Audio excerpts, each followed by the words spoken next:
Hello दोस्तों, आप सभी का स्वागत है आपके अपने यूट्यूब चैनल सुपर 50 क्लासेस में। तो दोस्तों, आज है 31 दिसंबर 2020।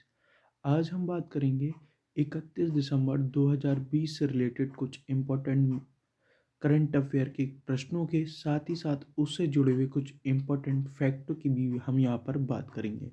तो आज का पहला क्वेश्चन है दोस्तों यहाँ पर कि in pursuit of justice and autobiography के लेखक कौन है।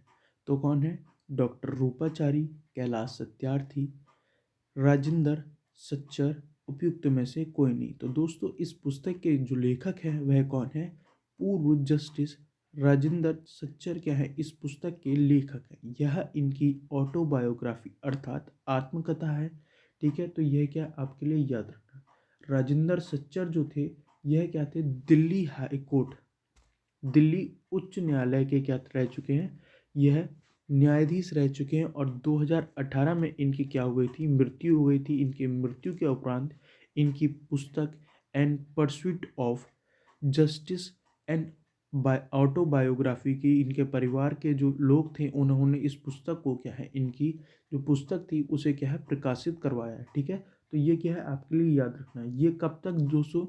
इनका 2018 में देहांत हो गया और ये दिल्ली हाई कोर्ट में ये कब तक रहे हैं? 22 दिसंबर 1885 तक यह क्या है, मुख्य न्यायाधीश के पद पर भी ये क्या है, कार्यरत रह चुके हैं। इसलिए इनकी पुस्तक क्या हो जाती है, काफ़ी इंपॉर्टेंट हो जाती है। इसके बाद दोस्तों अगला है, डीआरडीओ के किस साइंटिस्ट को साइंटिस्ट ऑफ द ईयर के पुरस्कार से सम्मानित किया गया? तो किसे किया गया दोस्तों? पहला है हेमंत कुमार पांडे, विनीत जोशी, विमल कोठारी, उपयुक्त में से कोई नहीं। तो आपके लिए याद रखना है किसे? हेमंत कुमार पांडे को क्या है, डीआरडीओ के साइंटिस्टों में क्या है, साइंटिस्ट ऑफ द ईयर के रूप में इन्हें क्या है, चुना गया है। अब ये कौन है? हेमंत कुमार पांडे। यह इन्होंने क्या करा है, जो इन्हें क्या है साइंटिस्ट ऑफ द ईयर का लिए चुना गया है। तो इन्होंने ल्यूकोडर्मा, कौन सी बीमारी है? ल्यूकोडर्मा, उसके इलाज के इन्होंने हर्बल तरीके से उसका क्या है, इलाज को ढूंढा है। जिस जो क्या है, ल्यूकोडर्मा जो है वह क्या है, त्वचा से संबंधित एक बीमारी है जिसके इलाज को इन्होंने ढूंढा है, जिसके कारण इन्हें साइंटिस्ट ऑफ द ईयर के रूप में इन्हें क्या है, नियुक्त किया गया है, या इन्हें पुरस्कार दिया गया है। ठीक है, तो ये क्या है आपके लिए याद रखना। अब यहाँ पर बात हुई है डीआरडीओ की। तो यहाँ पर डीआरडीओ की फुल फॉर्म होती है develop defence research and development organisation. ठीक है, इसकी स्थापना 1958 में की गई थी। इसका मुख्यालय क्या है दोस्तों? इसका मुख्यालय वर्तमान में नई दिल्ली में स्थित है।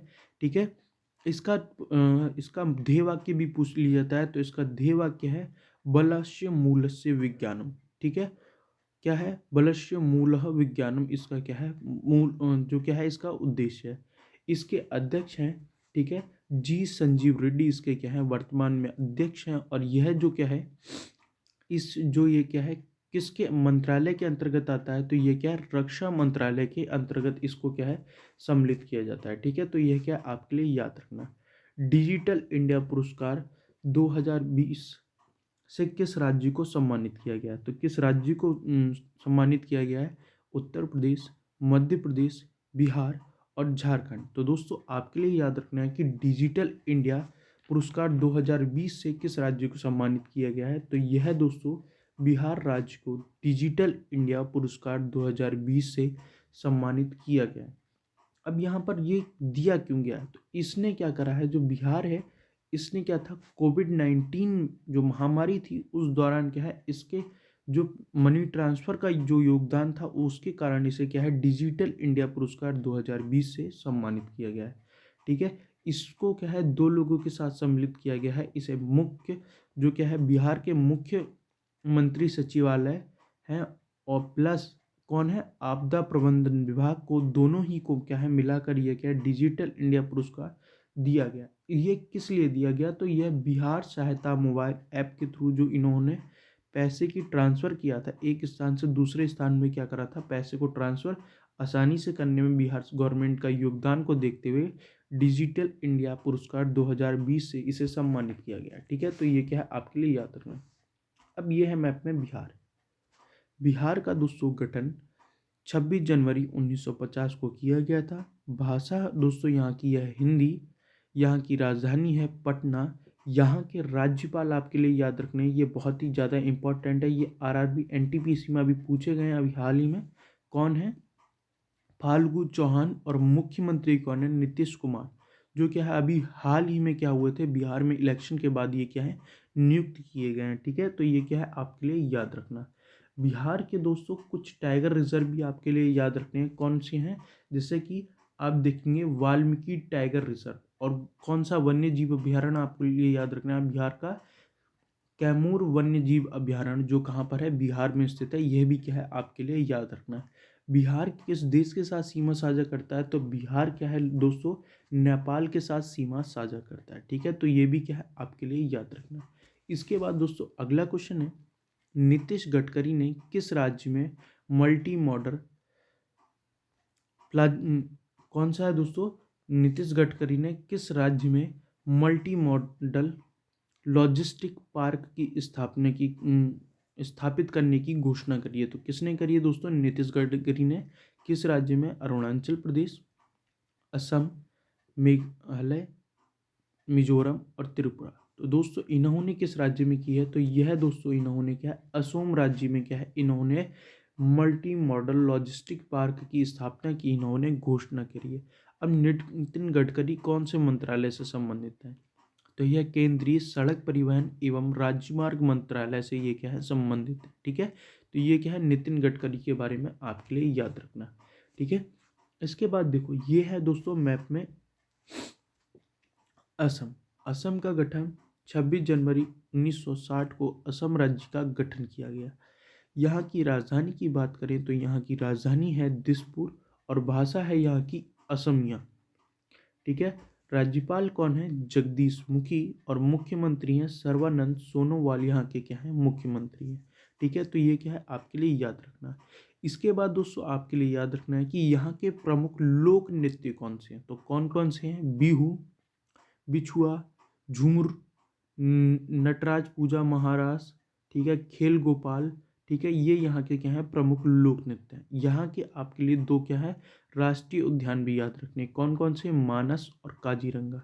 जो काजीरंगा है वह क्या है बहुत ही ज़्यादा इंपॉर्टेंट है। क्यों? क्योंकि यह एक सींग वाले गेंडे के लिए क्या है संरक्षण के लिए क्या है स्पेशली बनाया गया। ठीक है, कौन सा? काजीरंगा। ठीक है, तो यह क्या आपके लिए याद रखना है। यहाँ की प्रमुख नदी कौन सी है? तो कौन सी है आपके लिए याद रखना है? ब्रह्मपुत्र यहाँ की क्या है प्रमुख नदी है। यह किस देश के साथ सीमा साझा करता है? तो आपके लिए याद रखना है यह दो देशों के साथ सीमा साझा करता है, एक तो भूटान के साथ और दूसरा क्या है बांग्लादेश के साथ यह क्या है सीमा साझा करता है। ठीक है, तो ये क्या है आपके लिए याद रखना है। इसके बाद दोस्तों अगला है, हाल ही में पहली कौन सी hot air balloon wildlife safari की शुरुआत की गई है? तो किस राज्य में की गई है यह सफारी की शुरुआत? उत्तर प्रदेश, मध्य प्रदेश, महाराष्ट्र या गुजरात में? तो दोस्तों इसकी जो हॉट एयर बलून, ठीक है, वाइल्ड लाइफ सफारी की जो शुरुआत करी गई है तो वह किस राज्य में की गई है? तो यह दोस्तों आपके लिए याद रखना है मध्य प्रदेश राज्य में क्या है इसकी शुरुआत की गई है। ठीक है, तो यह क्या आपके लिए याद रखना है। इसकी शुरुआत मध्य प्रदेश के वन मंत्री विजय शाह के द्वारा इसकी क्या है शुरुआत की गई है। जैसे कि आपने देखा होगा कि बलून में बैठकर लोग क्या है सफारी के चारों तरफ क्या है चक्कर लगाते हैं, तो ये क्या कहलाता है हॉट एयर बलून वाटर क्या है वाइल्ड लाइफ सफारी की इन्होंने शुरुआत करी है। यह क्या है भारत का पहला है। ठीक है, कहाँ पर की गई है? मध्य प्रदेश के कौन सी जगह पे करी गई है? तो यह मध्य प्रदेश के बांधवगढ़ टाइगर रिजर्व जो है मध्य प्रदेश का, वहाँ पर क्या है इसकी शुरुआत की गई है। इसी के साथ साथ इसकी शुरुआत कौन सी कंपनी ने करी है? तो इसकी शुरुआत जयपुर की कौन सी कहाँ की? जयपुर की स्काई वॉल्चर एंड कंपनी द्वारा इसको क्या है संचालित किया गया है। इसके बाद ये क्या है जैसे अभी तो ये बांधवगढ़ में चली है, इसके बाद इसे पेंच, पन्ना और कौन से कान्हा जैसे टाइगर रिजर्व में भी क्या है इसको आगे बढ़ाने की क्या है योजना है। किसकी? मध्य प्रदेश गवर्नमेंट की। तो ये है दोस्तों मैप में मध्य प्रदेश। मध्य प्रदेश का गठन आप देखेंगे 1 नवंबर 1956 को मध्य प्रदेश राज्य का गठन हुआ था। राजधानी की बात करें तो इसकी राजधानी है भोपाल। भाषा है सिंधी, राज्यपाल हैं आनंदीबेन पटेल, मुख्यमंत्री हैं शिवराज सिंह चौहान, यहाँ के क्या है मुख्यमंत्री हैं। ठीक है, इसके बाद दोस्तों आपके लिए याद रखना है कि मध्य प्रदेश क्या है क्षेत्रफल की दृष्टि से दूसरा भारत का सबसे बड़ा राज्य है। ठीक है, तो यह क्या है आपके लिए याद रखना है।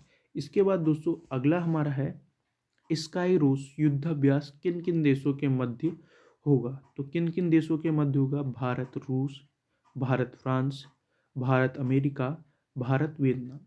तो दोस्तों स्काई रोज जो है यह क्या है दोस्तों? एक वायुसेना का युद्धाभ्यास है। ठीक है, क्या है दोस्तों? वायुसेना का यह युद्धाभ्यास है जो क्या है भारतीय वायुसेना द्वारा क्या है इसकी क्या होगा? यह संपन्न होगा। भारतीय वायुसेना और फ्रांस की वायुसेना के साथ यह क्या होगा? सम्मिलित होगा। ठीक है, तो यह कब सम्मिलित होगा? तो दोस्तों यह क्या होगा?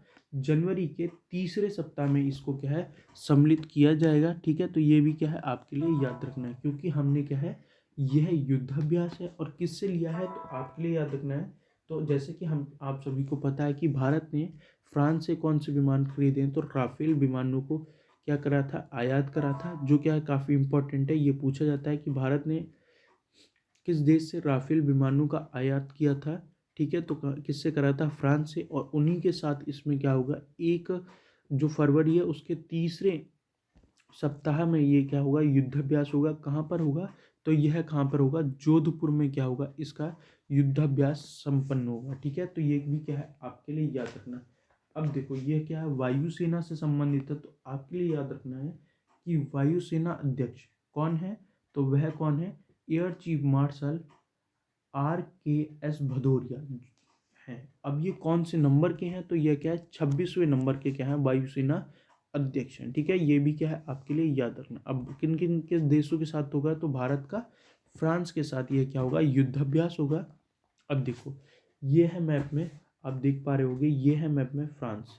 फ्रांस की राजधानी की बात करें तो फ्रांस की राजधानी है पेरिस। भाषा कौन सी है? फ्रांसीसी। राष्ट्रपति कौन है?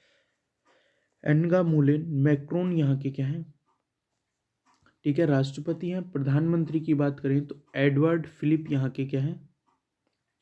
ठीक है, प्रधानमंत्री हैं। और मुद्रा की बात करें तो यहाँ की मुद्रा है यूरो। ठीक है, यहाँ की मुद्रा क्या है दोस्तों? आपके लिए याद रखना है यूरो यहाँ की क्या है? मुद्रा है। ठीक है, तो यह आपके लिए याद रखना है। अगला है INCOIS ने सूचना साझा करने के लिए किस ऐप को लॉन्च किया है? तो ओशियन, डिजिटल ओशियन, स्मार्ट। ये दोस्तों गलत लिख गया है, ये होगा ओशियन, स्मार्ट ओशियन।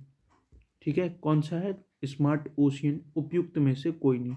तो ये किस ऐप की शुरुआत करी है? तो इसे है दोस्तों डिजिटल ओशियन नामक ऐप की क्या है शुरुआत की गई है। अब INCOIS है क्या? तो यह है दोस्तों Indian national centre for ocean information services क्या है इसकी फुल फॉर्म है, ये पूछी जा सकती है। ठीक है, इसका मुख्यालय कहाँ पर है? तो इसका मुख्यालय वर्तमान में हैदराबाद में स्थित है। कहाँ पर स्थित है? तो हैदराबाद। ये क्या है? समुद्र से जुड़े, जैसे कि आप देख सकते हो कि समुद्र से जुड़े हुए डाटा को क्या है शेयर करने के लिए क्या है डिजिटल ओशन की क्या है शुरुआत की गई है। डिजिटल महासागर अगर हम कहें तो यह क्या है महासागरीय क्षेत्र में डाटा को क्या है शेयर करने वाला यह पहला डिजिटल प्लेटफॉर्म के रूप में भी क्या है जाना जाता है। किसे? Digital ocean. ये क्या होगा? पहला डिजिटल ठीक है प्लेटफॉर्म होगा। किसके लिए? डिजिटल महासागर डाटा प्रबंधन के द्वारा। ठीक है, इसकी जो लॉन्च किया था वह किसके द्वारा किया गया है? केंद्रीय पृथ्वी विकास मंत्री, विज्ञान एवं प्रौद्योगिकी मंत्री डॉक्टर हर्षवर्धन द्वारा क्या है इसको क्या है लॉन्च किया गया है। ठीक है, तो ये भी क्या है आपके लिए याद रखना है। इसके बाद दोस्तों अगला है न्यूजीलैंड के किस तेज गेंदबाज को 300 विकेट लेने वाले गेंदबाजों की लिस्ट में क्या है सम्मिलित किया गया है? तो कौन से हैं? Jeet Rawat, Trent Boult, Tim Southee, Ross Taylor. तो दोस्तों आपके लिए याद रखना है किसे क्या है सम्मिलित किया गया है? तो टीम साउदी। किसे? टीम साउदी को क्या है न्यूजीलैंड के सबसे तेज जो क्या है अगर हम देखें तो उस लिस्ट में सबसे तेज 300 विकेट लेने वाले जो खिलाड़ी हैं उनकी लिस्ट में इन्हें क्या है सम्मिलित किया गया है। यह ऐसा करने वाले कौन से नंबर के खिलाड़ी बने हैं न्यूजीलैंड के? तो यह तीसरे नंबर के न्यूजीलैंड के खिलाड़ी हैं। इनसे भी पहले 2 खिलाड़ी आ चुके हैं, रिचर्ड हेडली जो क्या है जिन्होंने 86 मैचों में मात्र 86 मैचों में 431 विकेट दिए थे।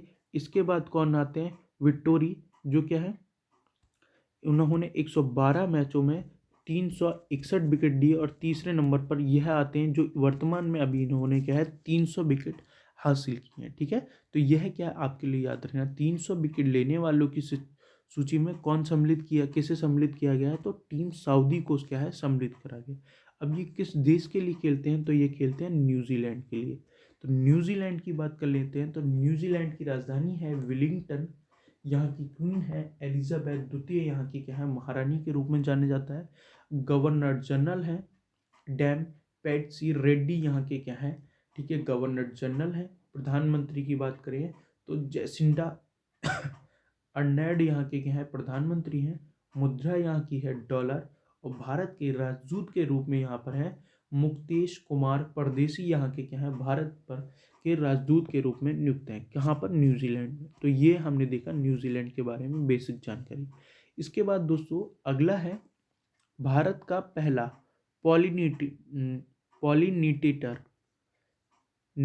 पॉलिनेटर पार्क का उद्घाटन किस राज्य में किया गया, तो किस राज्य में किया गया, उत्तर प्रदेश, उत्तराखंड, हिमाचल प्रदेश, मध्य प्रदेश। तो यह किस राज्य में किया गया है, यह आपके लिए याद रखना है किस राज्य में किया गया, उत्तराखंड राज्य में यह क्या है किया गया। उत्तराखंड के किस जगह पर किया गया है, तो उत्तराखंड के नैनीताल डिस्ट्रिक्ट में ये एक जगह पड़ती है हल्द्वानी, वहाँ इसका क्या है उद्घाटन किया। अब ये पॉलिनेटर है क्या, यह क्या है तितलियों से संबंधित है। ठीक है, जिसमें क्या है परागकर जो जनजाति मतलब कि जिससे क्या है एक दूसरे में क्या एक्सचेंज होता है, जिससे पराग होता है। ठीक है, उनको क्या है प्रोत्साहन, उसके बारे में लोगों तक जानकारी पहुंचाने के लिए एक साइंटिस्ट हैं पीटर स्टेट सेक, उनके कहने पर यह क्या है इसका उद्घाटन किया गया। इसका इनफैक्ट अगर हम देखें तो इसे बनाया किसने, इसे बनाया है उत्तराखंड वन विभाग के अनुसंधान विंग द्वारा क्या है इसे बनाया गया। ठीक है, तो ये क्या है आपके लिए याद रखना। अब किस राज्य में बनाया गया है, तो यह उत्तराखंड राज्य में बनाया गया। उत्तराखंड राज्य का गठन 9 नवंबर 2000 में क्या है उत्तराखंड राज्य का गठन किया गया था। राजधानी की बात करें तो इसकी राजधानी है देहरादून, भाषा है इसकी हिंदी, राज्यपाल हैं बेबी रानी मौर्य और मुख्यमंत्री हैं त्रिवेंद्र सिंह रावत, इसके क्या है मुख्यमंत्री हैं। ठीक है, तो ये क्या आपके लिए याद रखना है। इसके बाद यहाँ पर देखते हैं कि यहाँ के लोक नृत्य कौन कौन से हैं।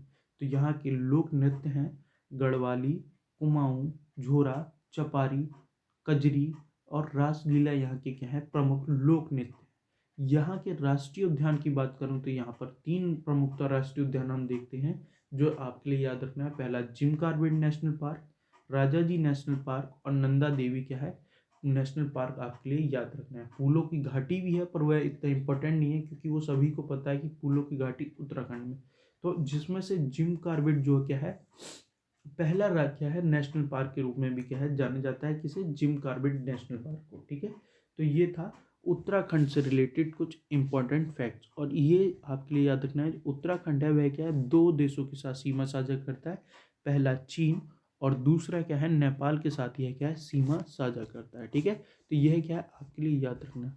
तो दोस्तों ये थे कुछ आज के इम्पोर्टेंट क्वेश्चन, साथ ही साथ उससे जुड़े हुए कुछ इम्पोर्टेंट फैक्ट्स। तो दोस्तों अगर आपको आज की वीडियो अच्छी लगी हो तो वीडियो को लाइक करें, शेयर करें, सब्सक्राइब करें, साथ ही साथ बेल आइकन को दबाएं ताकि जो नोटिफिकेशन है आप तक पहुंच सकें। और अगर दोस्तों आपको इस वीडियो से रिलेटेड कोई भी डाउट होते हैं तो आप हमसे कमेंट बॉक्स में भी पूछ सकते हैं। तो दोस्तों आज के लिए इतना ही, धन्यवाद।